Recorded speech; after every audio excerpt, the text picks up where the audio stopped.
live. Not before, but now. Okay. Welcome to The Writer's Journey, the show where we are on a journey to learn more about writing success together. So thank you for joining us.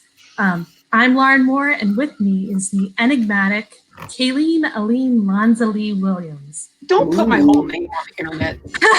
Now the whole world knows for all of time. It's an awesome name. That's why I had to say it, and it works with. I know your full name, Lauren. Oh fuck! No, I just forgot. I had it written down though. No, hang on. Abigail Moore. You should just made something up. That's it. No, that's it. That's really it. If you're mad at me, now you know what to call me. Well, tonight we're talking about how to balance your writer life with your full-time job. And our guest knows all about that because not only does she have a full-time job, but she gets deployed. Yay! Our guest is Kacey Ezell. She grew up a U.S. Air Force kid and an Anne McCaffrey fan. She always wanted to be a dragon rider on Pern. Didn't we all, guys? When she found out that wasn't an option, she decided that becoming an Air Force pilot was the next best thing. Now she's a helicopter pilot and a genre-exploring author who just can't be boxed into any one category, but writes science fiction, fantasy, horror, noir, and romance. You can find her novels on Amazon and her many short stories published in a number of anthologies, including ones by Chris Kennedy Publishing and Baen. She's a woman who... And Keystroke Medium. And Keystroke Medium, that's right. Yes, I think I edited that one. You did, yeah. She's a woman who is all about discipline, hard work, and meeting deadlines. And she's here to talk about it all tonight. So thank you for being on the show. My deadline meeting average has gone significantly down this summer. So yeah. I've had to push quite a few things. My publishers have been extremely patient with me. Speaking of patience, what's going on in your surroundings right now? Yeah, so this is my bathroom.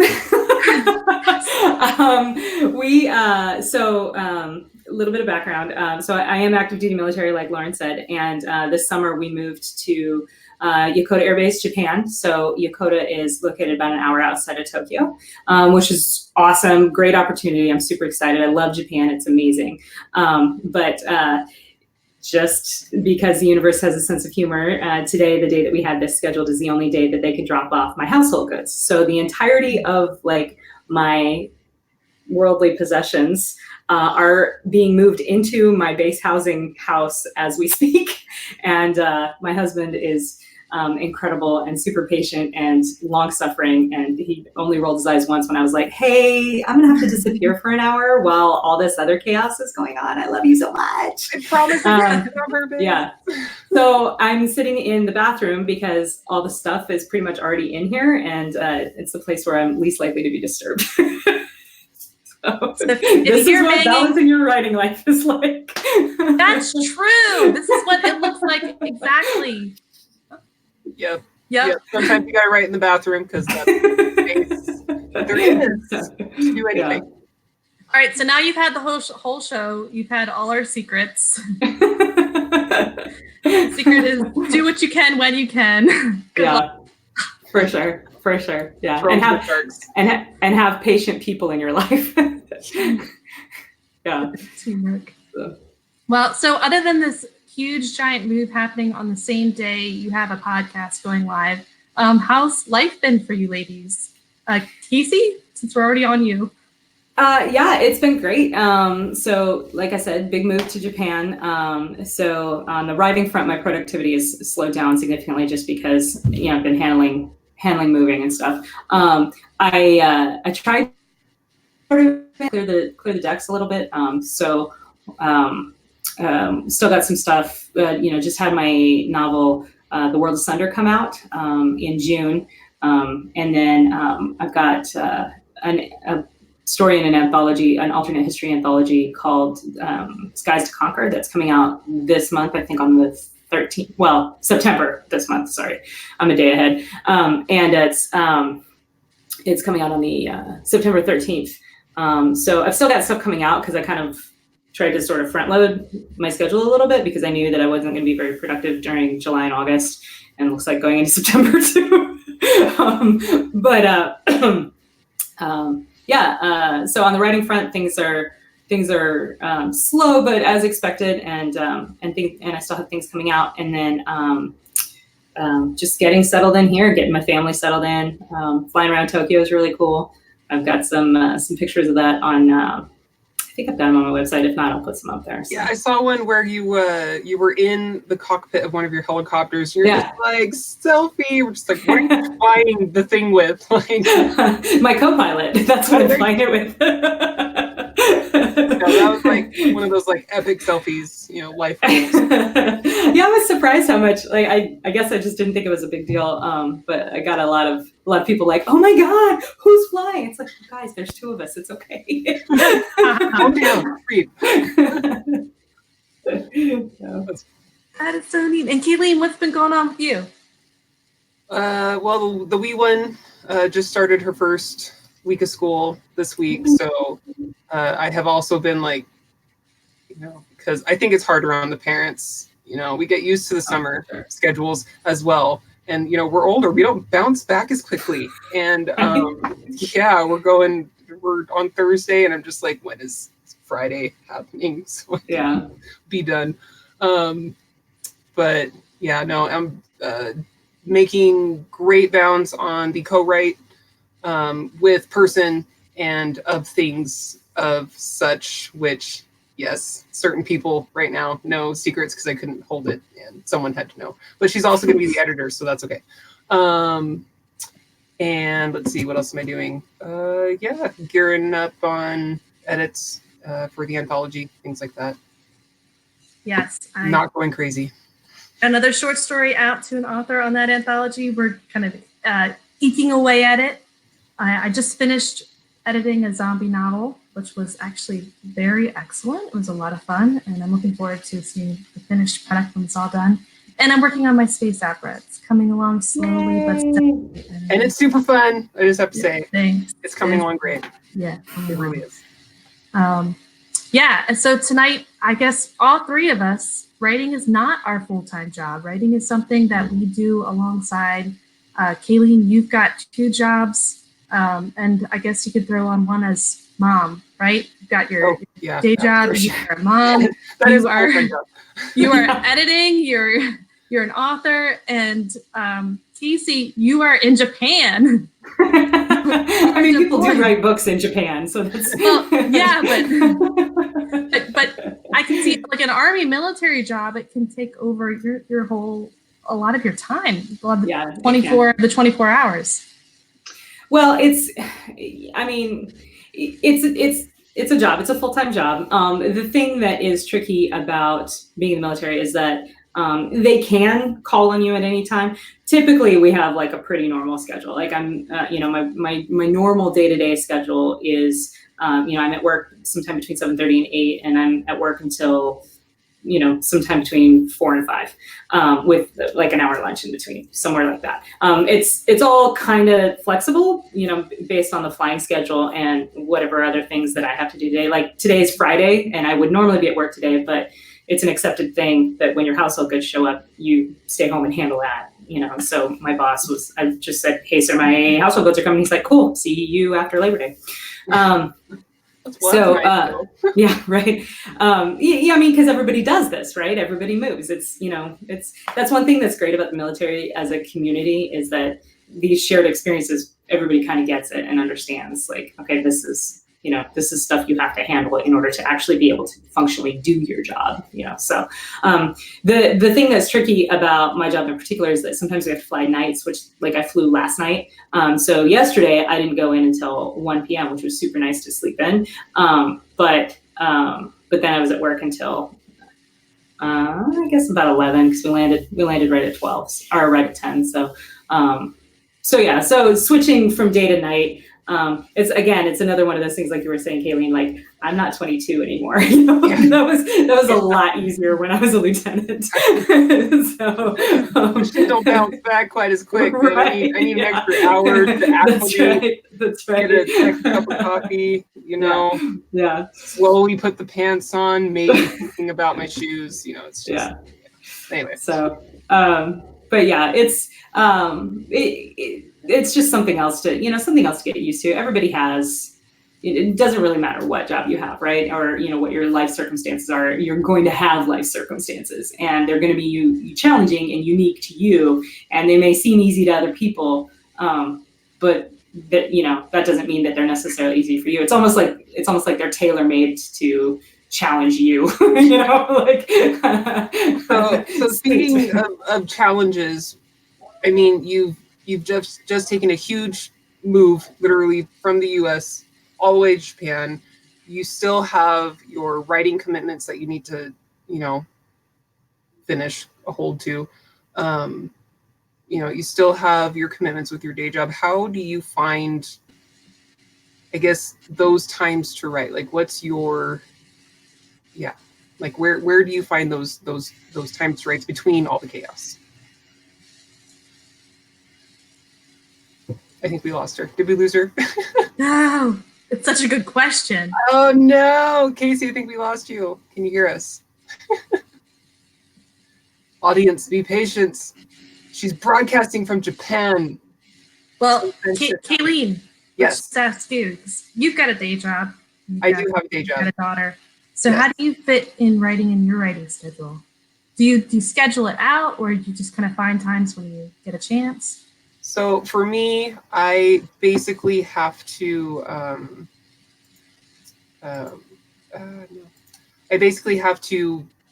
know exactly what it is that I need to get done.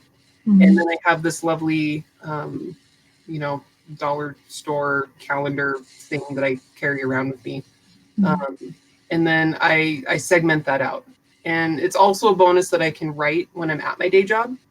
So those hours that I have, working for another person, essentially, I can still write for myself, so long as I'm not neglecting the customers and whatnot. So, I mean, if it's a slow day, on editing for a client, I can, I will say loosely depending on the manuscript, I can get anywhere from 1 to 3 chapters edited just in that time that I'm at my day job. But if it's a busy day, that's going to be obviously a lot less. So then I have to really pay attention to how much time to allot myself. And I always give myself flex time. So, at least by 1 to 2 weeks, I'll always give myself extra time. So if someone's like, how quickly can you do this? Well, if I have perfect time, I can do it in a week. So I'm going to tell them I can do it in 2 weeks so that when life hits, job's busy, something happens with my daughter, whatever it is, I have extra days where it's not going to put them at jeopardy, and it's not going to make me feel like I'm stressing out. So you know what your writing goal and your editing goal is for that day. I do a whole month. I do. Oh, for the whole month. So when I get a client's edit, I look at their whole manuscript. I do at least 3 chapters before I really figure out how long it's going to take for the whole thing. I have a generalized how long, it generally will take me to do a manuscript of X amount. But it could vary. I definitely tell people that it could vary. But after that 3rd chapter, I know, okay, your chapters take me 3 days. Or your chapters I can do in half a day, whatever it might be. And then I can span that out through the time that I told them. And I kind of, like, if I told them it's going to take me 6 weeks, I will, mark it out, chapter here, 2 chapters there, 1 chapter here, whatever it is, to get it done in that allotted time. But then I still have that slough week where it could take me into the next week if life happens. Anyway, I write everything down. Everything gets written down. It's the hardest part has been keeping up with what I've written down. Because I've gone like 4 days, like, oh, I haven't updated my lovely helper tool thing that I got specifically for this. And then I have to, catch up. But it helps keep it all. At least I know it's down somewhere. Yeah, that sounds like a good plan. So knowing what your writing goals are for that day, your editing goals for that day are, and then just attacking them. I write first thing in the morning. I heard enough podcasters tell me that the most creative time for them was in the morning. So in that, if you want to make something a priority, you wake up, you get it done first, and then you have the rest of your day. And then your rest of your day, you're feeling good that, I've got my writing done. But Kacey, how do you manage to fit your writing into your busy schedule? I Literally fit it in where I can. I would love to. Yeah, I mean, and it's kind of a weird time for me to answer this question too, because I don't really have a routine set here yet. You know, everything's still kind of in flux and whatnot. But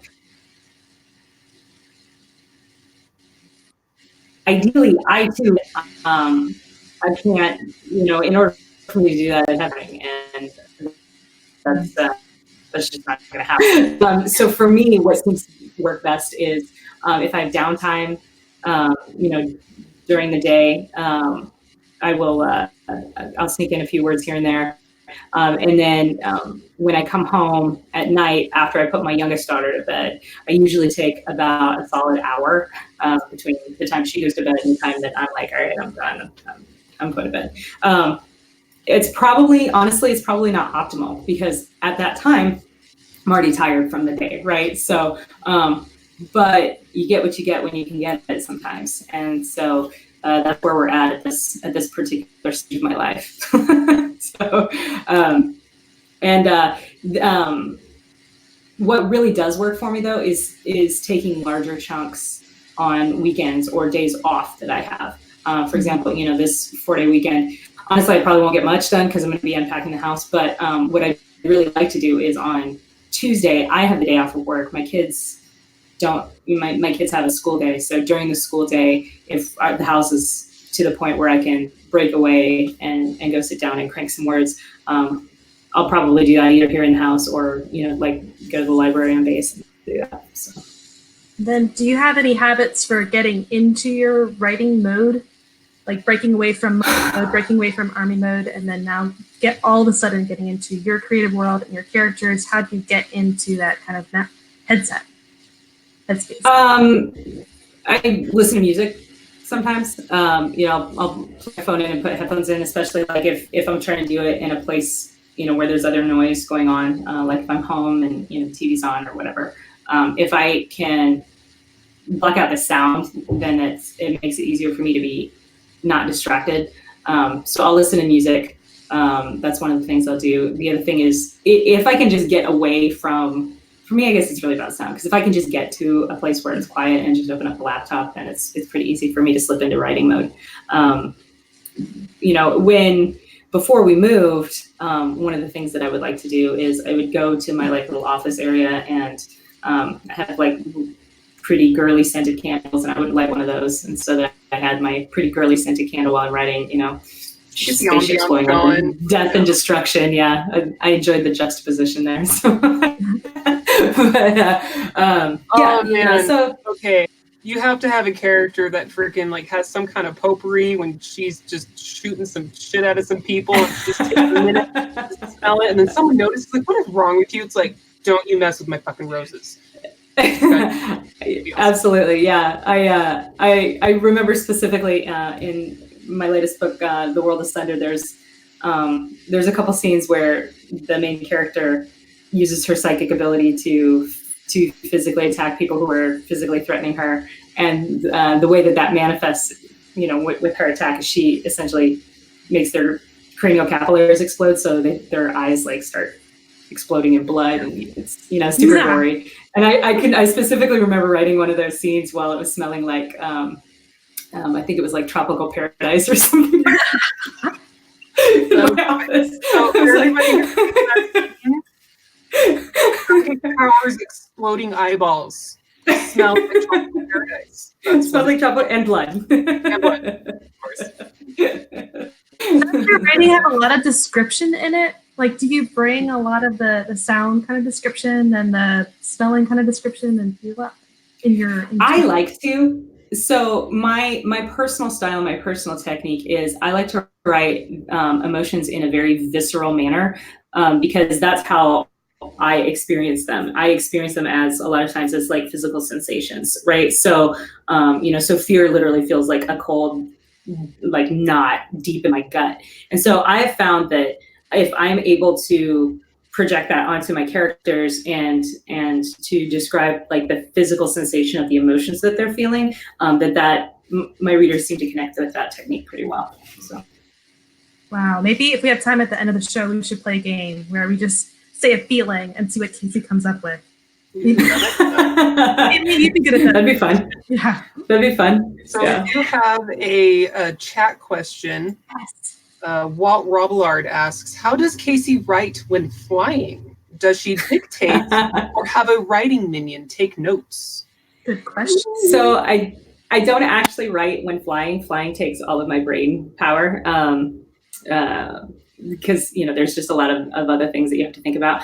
What I have done is I have written while driving, especially on like long, and when I say written, like I haven't actually dictated anything like that, but John Ringo calls it ideating, right? Where you just sort of think about where you're at in the story and kind of let your mind follow through the sort of the logical progression of, okay, well, if the character is in this situation, feeling this way about it, and they're thinking this way about it, what's the logical thing that they're going to do next based on who they are? And so I've untangled story knots while driving, but really the best place for me to do that sort of thing is actually either while I'm on a run or in the shower. So as a busy, working, family-oriented person, another great thing to do, to hack into, how do I write with all this stuff going on? Think about it while you're doing the mundane things, while you're driving, while you're showering. If there's story plot that's bugging you, run it on a loop in your mind until it untangles. Right. For sure. I agree, because that's exactly what I do. I'm never not. Yeah. The other thing that I want to explicitly state, and this probably won't necessarily be popular with everybody because it's not what everyone wants to hear, but the other thing is that sometimes you have to call uncle, right? Sometimes you have to be realistic and just communicate with your writing partners or your publisher. I recently had to do this. I was tapped to start a kind of be the lead off hitter in a shared world project,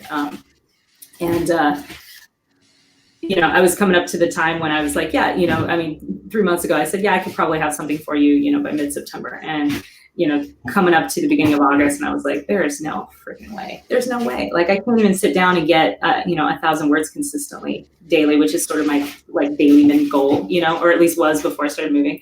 And I was like, I just can't, and it really, it bothered me.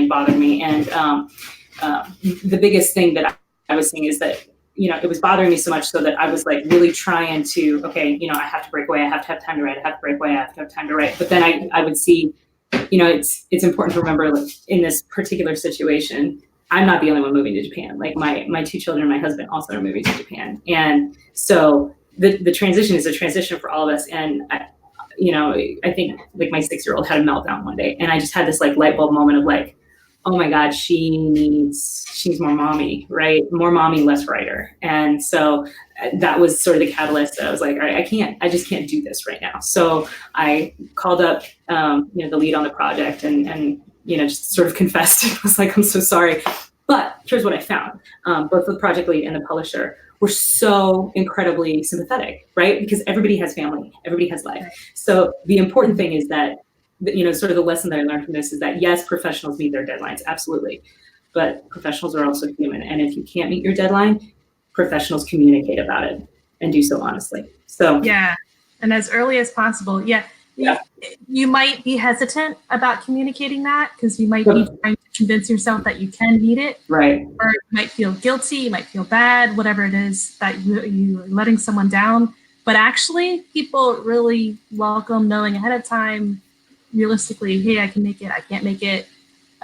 Maybe I can't make it now, but in a month I'll be able to, just right. Yeah, absolutely. And so like I said, bad news doesn't get better, right? And the further you wait or the longer you wait, the less options that, for example, specifically communicating with my publisher. If I'm going to be late on a project, if I communicate that to him early enough, then he can switch the schedule around, and it's not as big a deal that I'm going to be late.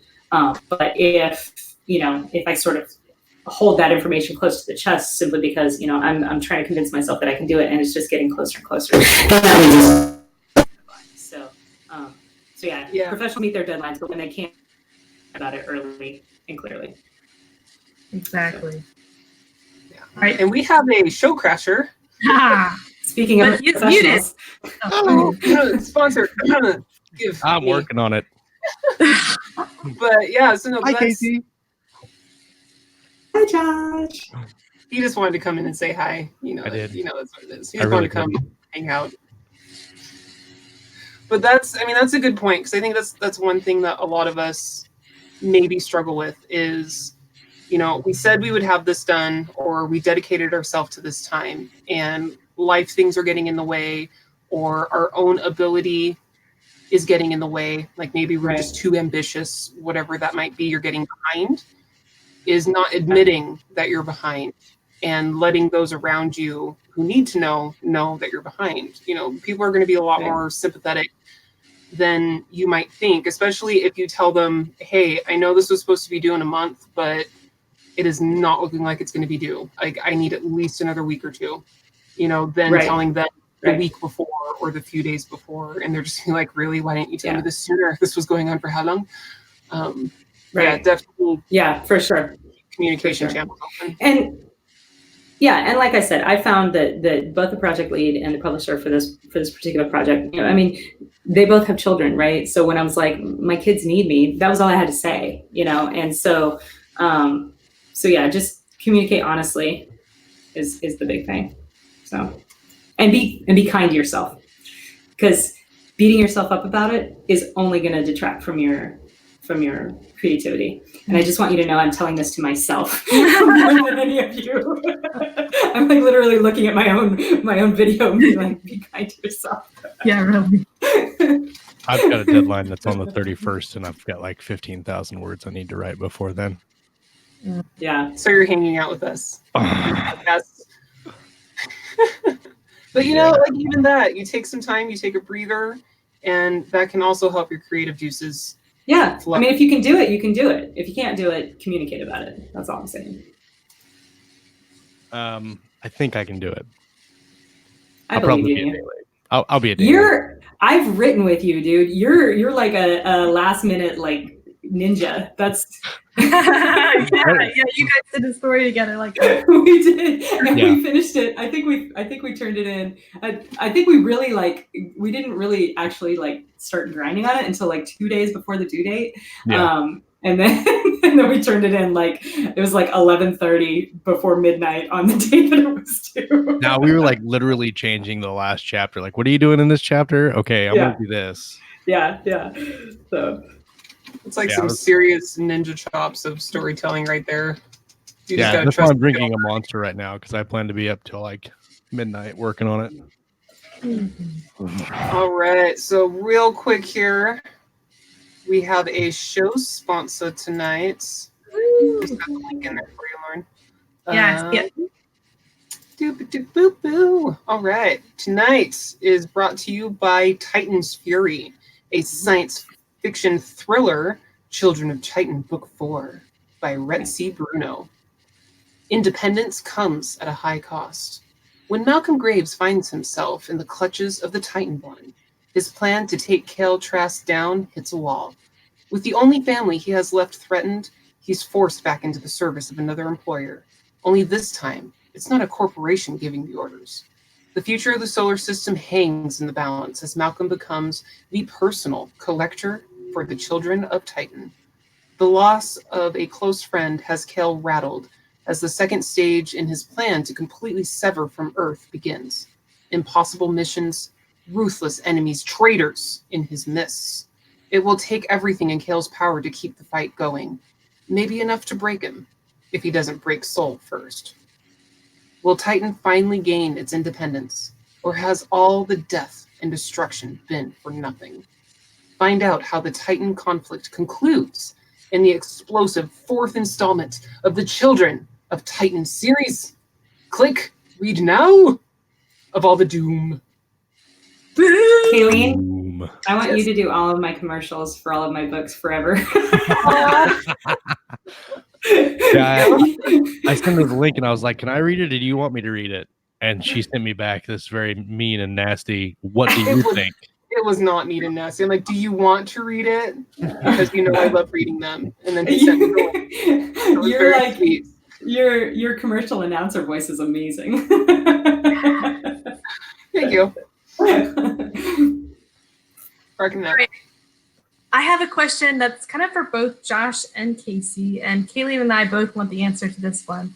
We've heard a lot of successful self-published authors advise new writers to stay in their full-time job as long as possible.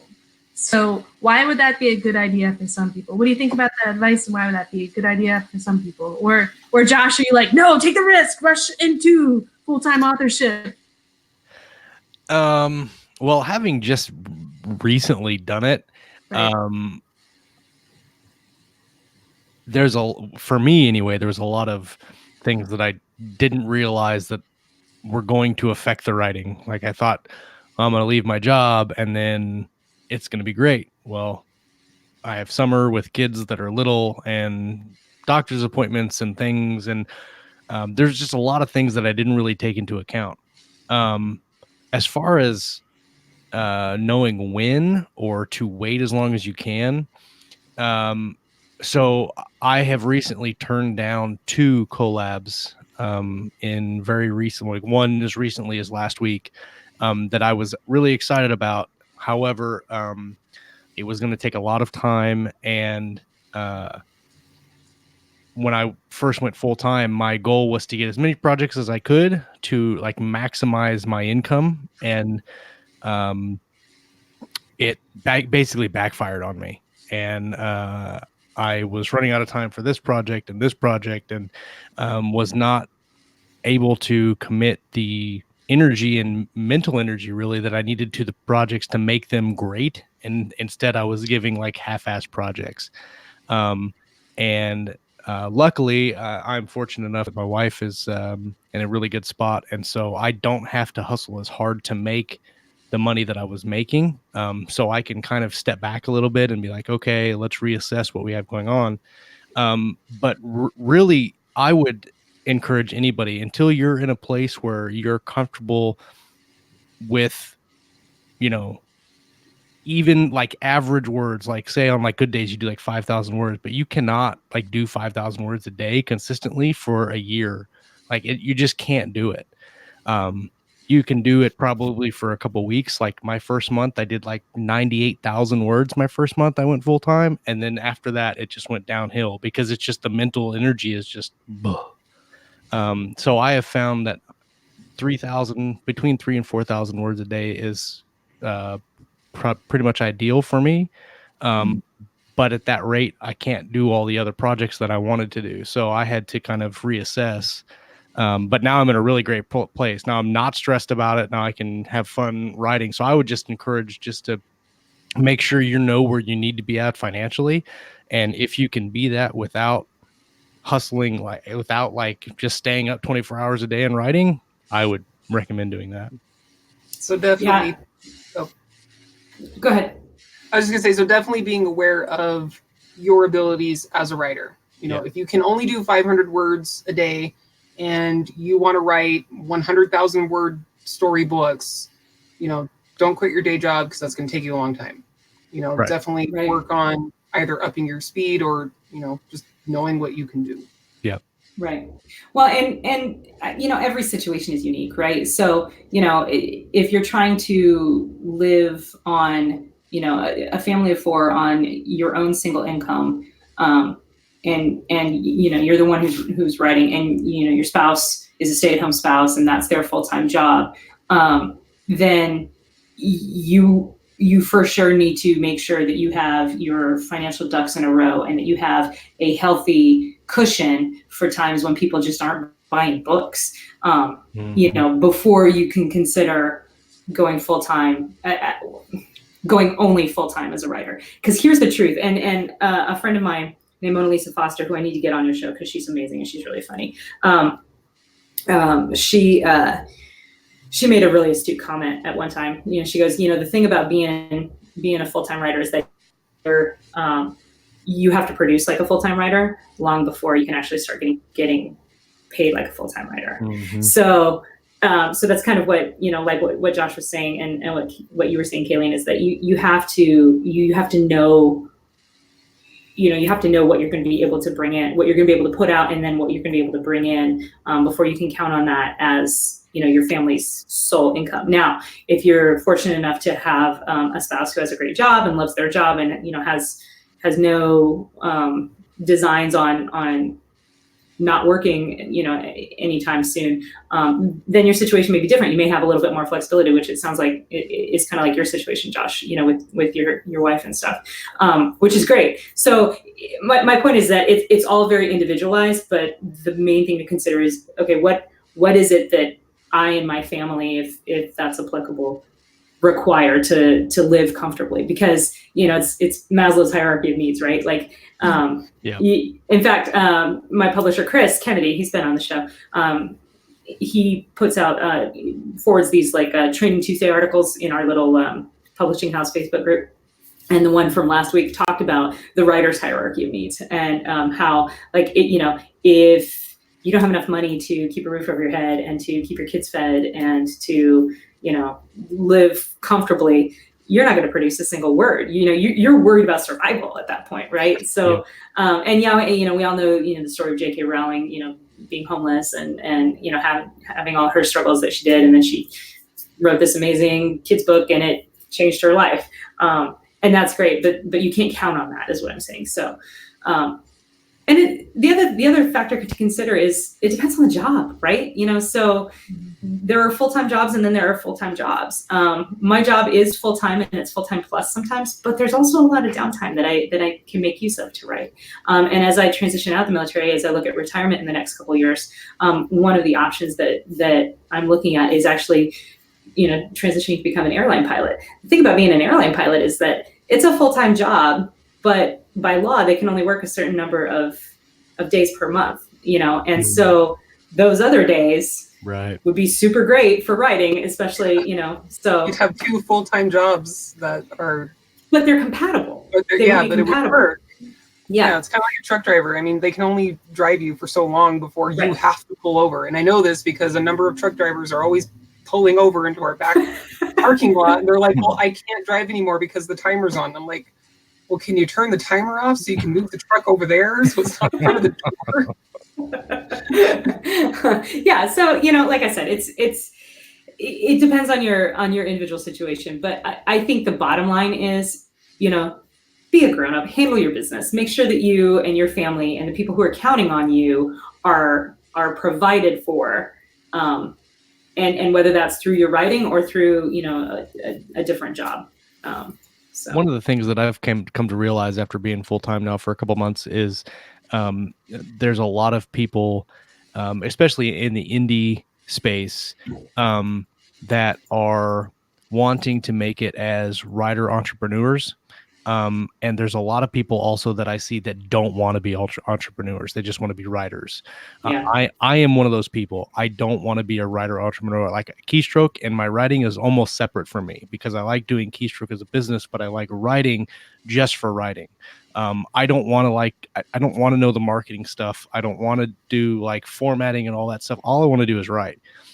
So for me, having my hybrid deal, like with Athon Books, working with Richard and Jeff Cheney, they handle all that. I just have to write the books. Right. And I think that a lot of people kind of in the indie space get wrapped up in the fact that I don't know how to do all this stuff. I don't know how to market. I don't know how to do Amazon ads. If you don't want to, you don't want to. You don't have to do that. You can go and find, Chris Kennedy does his own publishing thing. You can go and talk to Chris and see if you can get on one of his labels. You can talk to Athon and see if they can. There's a lot of people out there that are doing that kind of stuff that allow you to just be a writer if that's what you want to do. Yeah.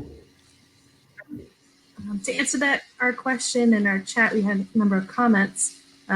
C. Stephen Manley. Read my mind, man. I just had it highlighted. I'd suggest having it. Oh, you can click on it and then boom. 6 months of monthly expenses in a savings account before you jump in. At least. Yeah. That was actually one of the biggest things that pushed me into full-time this year was that I got a very good advance for Edge of Valor, and I got a big advance for Striker's War.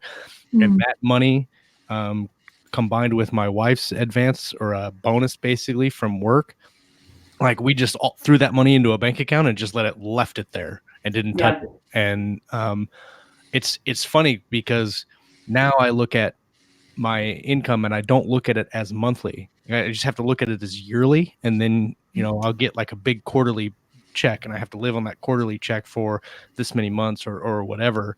But it's not like having a 9 to 5 where you get every 2 weeks you get a paycheck. You've got to kind of look at what you have coming in and then manage it out. But it's all process for me. Like, I'm not trying to make $1 million.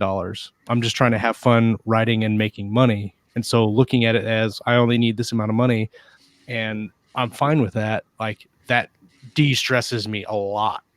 The thing is, I think a lot of people look at it and they're like, I want to make $500,000 a year writing. It's a really good goal. It could happen. People do it all the time, but it's a very high goal. It's a very lofty goal. If you can make 60 grand a year and live on 60, that's an easier goal to make than to live on 500. But that's, I was just gonna say, that's a really good point though, is knowing what it is that you want, and being aware of, because like a lot of us, we're coming out of those day jobs where we work the 9 to 5 or the 10 to whatever, and every week, every 2 weeks, every month we get a paycheck, and we know what that paycheck's going to be and we expect it. But with writing, you can't know exactly what that's going to be. You can estimate and you can do the best that you can to ensure that it's going to be there. But you do all this writing, you pay all this money up front for covers and editing, and then you publish it, and then you have to wait at least another 3 months before you're going to get that money. So you have to be aware that it's not right away like in a normal day job where you start that day job and a week or two later you have a paycheck. You're going to be writing for a month to 5 years and still have to wait another 3 months after you publish. It's one of the interesting things I've found about doing the full-time thing is you guys talked about it earlier. When do you find the time to write? And you find 5 minutes here, half an hour there, or whatever. I was having a lot of hard times this summer trying to write because I was trying to keep a 9 to 5 schedule where I would write during the day, and that was my time to write. Well, the kids were at home and there was no writing. There was no writing. Well, I was getting stressed, like horribly stressed because I wasn't getting the words. Yeah. But then I realized I could just stay up. Like I can stay up. I don't have to be anywhere in the morning. Like I don't have a job where I have to be awake. I don't have to put on my uniform. I don't have to be alert. I just have to be semi-conscious to make sure the kids don't kill themselves in the morning, breakfast and whatever. Right. So, like I made that adjustment where like I can write a little bit during the day, and then after the kids go to bed, I can write. And if I have a good day during the day, then I don't have to write at night. It's all flexible. So I can do like 5 hours at night, go to bed at 8 the next day, get up at 5 the next morning and write. Like it's all flexible. It's all time. Yeah, absolutely. I fully agree with that. That's so for me, that's really the only, the real big inducement to going exclusively full-time as a writer would be just the flexibility to choose which hours I could write. But my kids are older, they're in school. So I would, one of them's a lot older, and she, even if she's not in school, she can, handle herself. My little one is she's only 6, but still, it's the same kind of thing. It's like, you still have to remain flexible because there's still life, Yeah. And it's important. I think for me personally, and this is for me, I have to consider being a mom the same way I consider a job. It's yes, it's always there and it's always in the background, but I have to think of it that way, that like, okay, the time that I spend with my children is absolutely as important, or if not more important than the time that I spend writing or the time that I spend, at work flying or whatever. And in a lot of ways more so because the time that I spend at work flying is not flexible. Like when I have to go to work, I have to go to work. So it's incumbent upon me as a military mom. And this extends to, parents who have any sort of job that, that demands that they be there when they have to be there, which is pretty much every job, I think.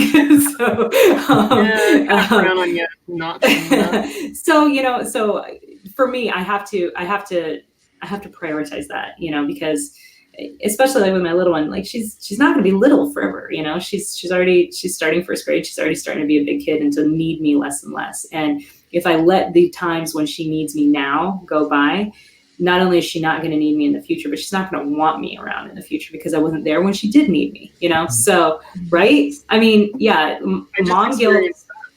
Yeah, mom guilt is a huge thing. And I imagine, I don't mean to leave you out of the conversation, similar, but it's, I'm Mr. Mom all day long. That's good. Yeah. So, I don't know. It's, you have to prioritize your life around what is important to you and what you value. And just because you prioritize something, this sounds really counterintuitive, but just because you prioritize something lower down doesn't mean it doesn't matter to you. My children are absolutely my 100% first priority, even above and beyond the military overall, even though sometimes the military rears its head and says, hey, I need you now, so you have to leave your children and go do this other thing. And that's just, that's part of the choice we made as a family when we, became a military family. That's right. Personality. Yeah, right. And that's not exclusive to the military. I mean, that's, again, that's every job. So I kind of forgot where I was going with all this, but just because I prioritize writing after my children and after my military day job doesn't mean that writing isn't important to me. It's incredibly important to me. It's at the core of who I am. Is these stories and telling these stories and sharing these stories. But, one of the interesting things I think about not going full time and still writing, I was talking to Scott earlier, and Scott is having lots of success with his Reaper series. And because it's amazing. Yeah, it's really good. If you guys haven't read the Reaper series, you need to, because like you talk about an author coming into his area of expertise, like the Reaper is fantastic Scott work. Yeah. But he's making enough money right now with all of his projects that he could go full time. But for him personally, this is the first time in his life where he has not had to be stressed about money, and so he's enjoying that and not going full time. And that's a huge motivator. And I think, we were talking about it the other day.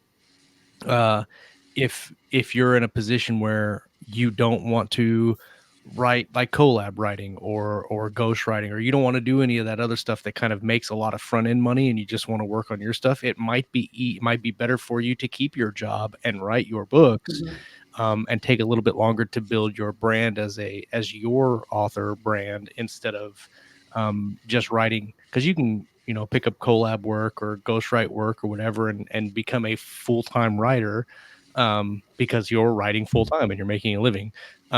Which it's fine. That's what I did when I first left. But if you're just looking to say, I want to be a Kacey Ezell writer, and it's going to take you a little bit more time, but that's your goal, then there's nothing wrong with staying and working and then putting your brand out and doing that.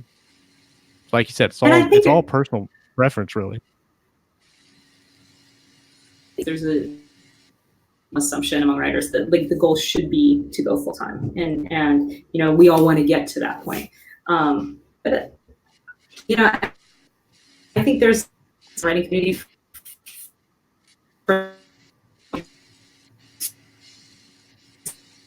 cutting out just a wee bit. Can you repeat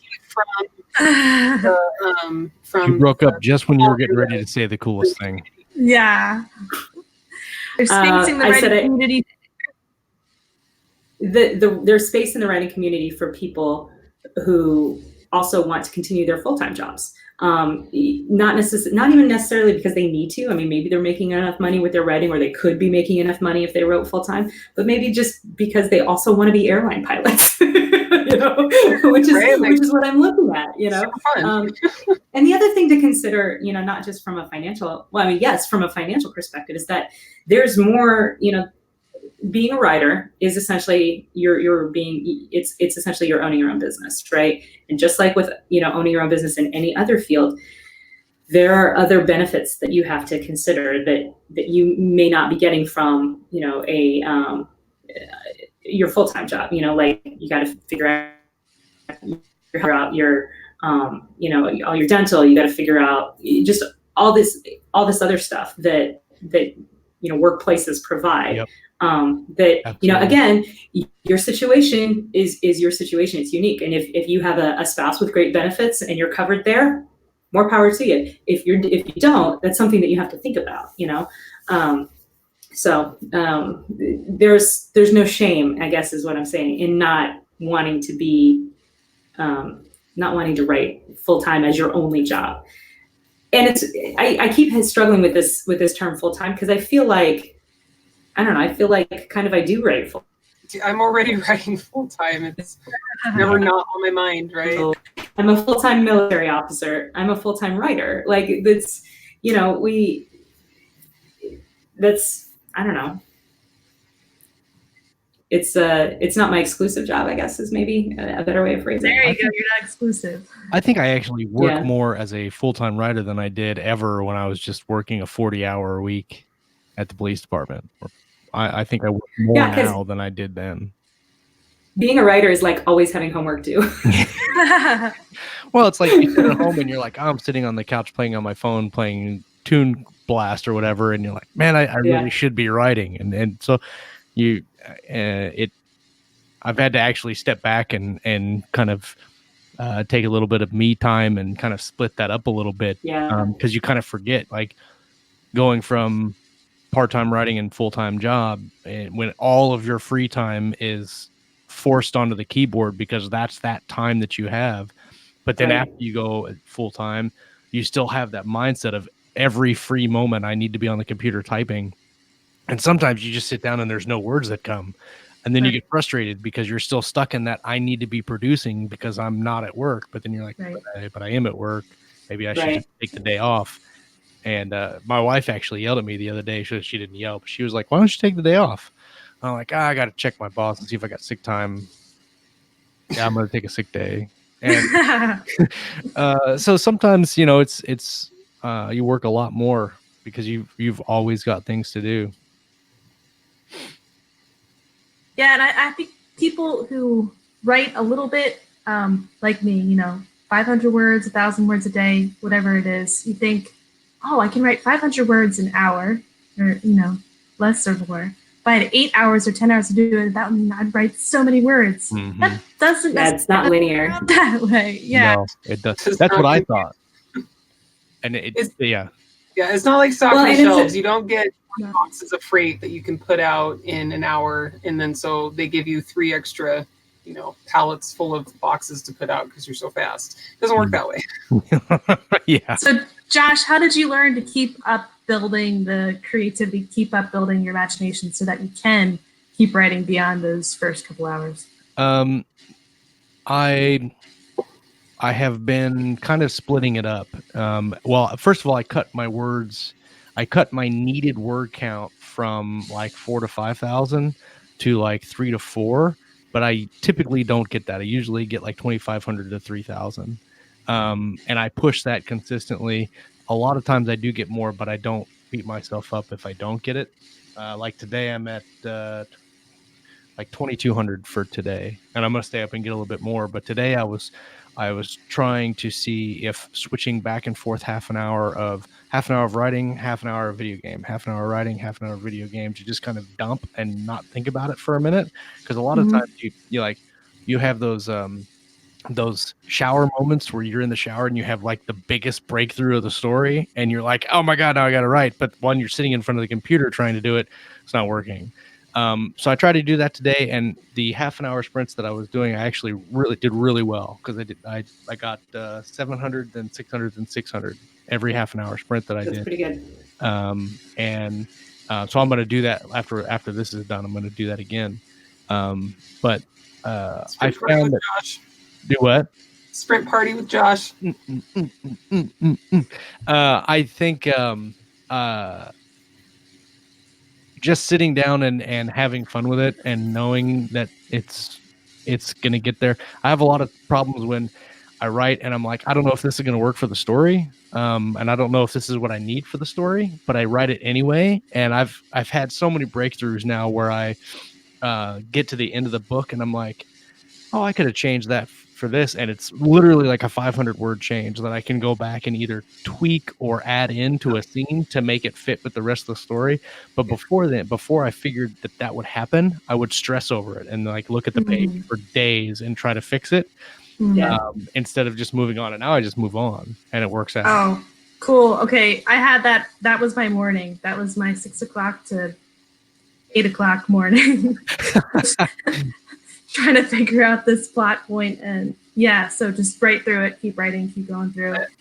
I had this conversation with my co-writer. He's so afraid of, going off of the very loose plot that we've created, and I'm just like, go with your gut, dude, and write it, because I'm right behind you, and I'm already filling in places that are going to be ahead. Just chug along.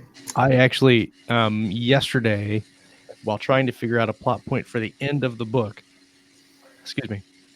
I figured out a plot point that I was having issues with. So I'm on like chapter, I don't know, let's just say 45. And I have chapter 4 in my book I wrote months ago. And I didn't really like it, but it is what it is. I had to leave it in there and press on. Just yesterday, while writing like 45 or 44 or whatever chapter it was, I had a breakthrough and I was like, aha, now I know what I need to do in the 4th chapter. So I just need to go back and rewrite and tweak the 4th chapter, and it makes everything fit. And we can go back and fix it. Just chug ahead, man. True. Okay. So we did have a question in the chat. I think this listener was a little late to the show, but they want to know, did we get an answer as to when Kacey writes? I believe we did answer it, but just to reiterate, on your crazy schedule, Japan, military, taking selfies in the sky. I write mostly when I can, right? Mostly when the opportunity presents itself. For me to sit down and grab a half an hour here or an hour there. I most consistently end up writing for the hour or two after my youngest daughter goes to bed, before I go to bed. That's the concise version. That's the how do you do that? The TL colon DR semicolon DR. It took me so long to figure out what that meant. I'd send it like on post after post after post, and I got so frustrated because I didn't understand what it meant until I Googled it. And I was like, oh, that makes sense. I should probably Google that. It's too long, didn't read. Well, follow-up question on Kacey. When you do write, it's late at night. That is a lot of us. It's Josh now. It's going to be Josh tonight. But usually, like, your brain is mush by the end of the day. So how have you gotten over mush brain and gotten words on the page anyway? Sometimes I don't. Sometimes sometimes I just say, okay, I have to write, I have to do something, even if I can get 100 words. If I like to trick myself to where I'm like, okay, I give you permission. You're tired. I give you permission to write 100. You have to write 100 words. If you write 100 words and you're exhausted and you're still struggling, at that point, I give you permission to quit and go to bed. 9 times out of 10, once I get past 100 words, I'll. But it's that getting past that tiny. So you're breaking up a little bit. But I think essentially what you're like, okay, I got. You at least give yourself a challenge, and you get through this very minute challenge, 50 words, 100 words. If you just push yourself through that, which is a lot of us writers, the hard thing is getting the ass in the chair and writing words. Yeah. If you just can at least do that such microscopic amount, you might surprise yourself and end up writing 1,000. Josh, any mush brain tips? Actually, the stuff that I did today, the half an hour sprints,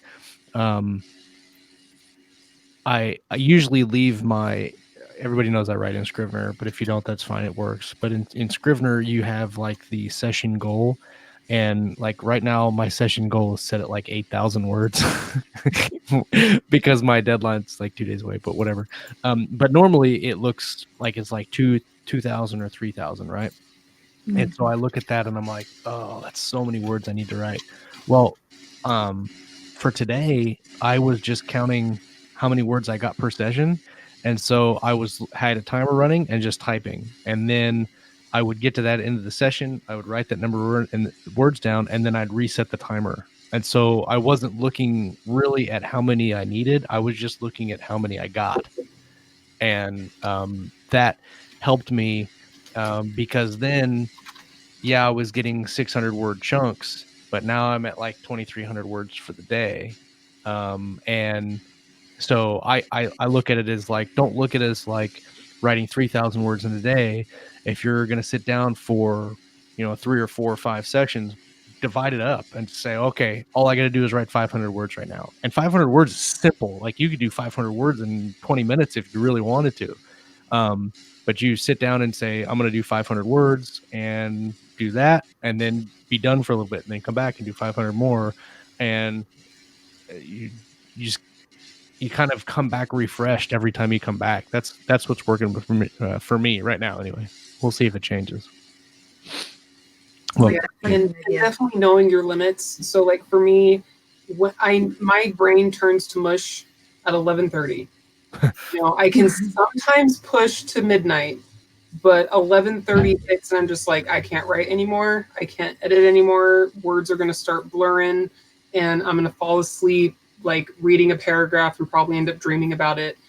So I try not to push past 11:30 at night just because I know that's going to happen. And it's really bad waking up with a laptop on your lap and like it's half tipped over with pages. You're just like, there's all these like cat words in the manuscript. It's not good. So know your limits for definitely. And Casey's come back, but I don't know. I can't tell if she's frozen or not. Are you with us? Are you there? Looks like she's in very like deep thought. Yeah. She's super in tune with the words of which we were saying. Oh, there she goes. No, there she was. And there she went again. This is fun. All right. So did you see any last minute there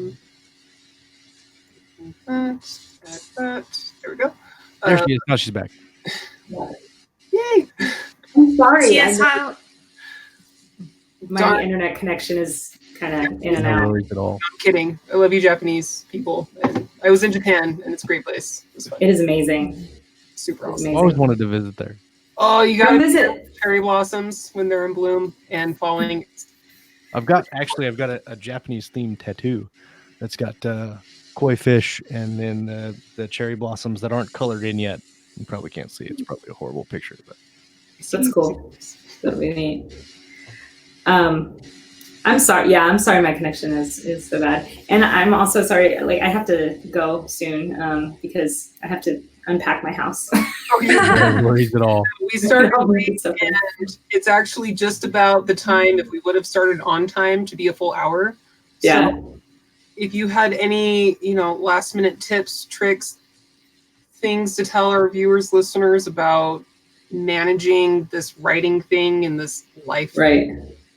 I would say the biggest thing is you got to figure out what works for you, right? What works for you and what works for your family. And, if it's writing in the morning before everyone gets up, if it's writing during the day, if you have a flexible work schedule where you can actually, if you're not doing something else, you can write at work. If it's writing at night, whatever it is that works for you and whatever your output is, again, that works for you. If it's 500 words a day, that's fantastic. If it's 5,000 words a day, that's also fantastic. But every single person's flow is going to be different, and every single person's, it has to fit your situation and it has to meet your needs and it can't burn you out. Consider what your family needs, consider what you need, Sometimes I need to sit on the couch and watch The Office, and Yeah. rather than cranking out another 1,000 words that aren't going to be any good because I'm exhausted, I'm going to sit my ass on the couch and watch The Office. Yeah, you have to take care of yourself. You have to take care of your family. And if those things aren't cared for, then you're not going to write anything good anyway. So, Indeed. Heard it straight from Kacey. Know what you need to do. Recognize that writing is not the only thing. You've got to take care of yourself. You've got to take care of your family. If you are not the only person in your family, I'm sure you have friends somewhere, writers out there, be it internet. Yeah, family isn't only the people that live with you. Your connections in your life. Absolutely. All the people, all the things. Recognize it can be done, and it can be itinerized if you take the time to realize what needs to happen for certain things and when those times pop open for writing.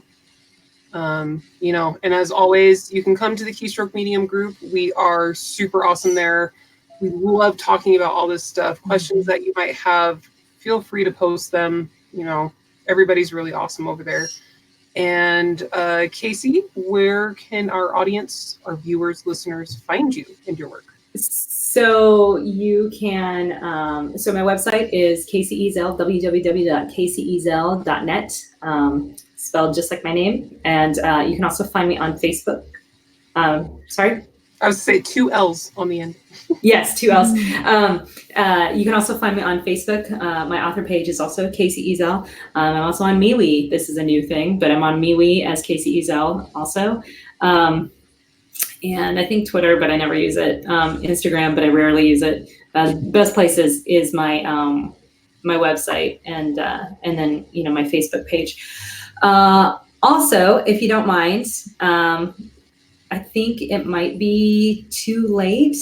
Maybe voting closes today, but if you don't mind, a quick plug. If you haven't gone and voted for your favorites in the Dragon Awards, please go do that. You can do that if you just Google Dragon Awards 2019. It'll come up, and all you need is an email address. You don't have to go to DragonCon. There's some phenomenal works nominated this year, and I'm super honored to have one of mine among them for The World of Sunder is nominated for Best Alternate History. Even if you don't vote for me, please go vote, because it's a fan run award, and fan run awards only work when fans vote. So the more people that vote, the better the award is. So please go do that. Thank you. Yes, and congratulations on that. Oh, thank you. Thank you. Yeah. Really... It's a huge honor. Go to Dragon Awards, vote for all of the books that are nominated, like the amazing Kacey Ezell right here with us on the Writer's Journey tonight. And as always, thank you so much for joining us, listening, and having the chat with us. It's been a good time. Thank you for your patience. We are still working in this Google Hangout shutdown, what we're going to be doing this. For more and more, I'm Kalene Williams. Thank you so much for joining us on your writer's journey. Be sure to check back next week, where we're going to talk about some reading, writing, and everything in between right here on Keystroke Medium's The Writer's Journey. Good night, you guys. Bye. Bye.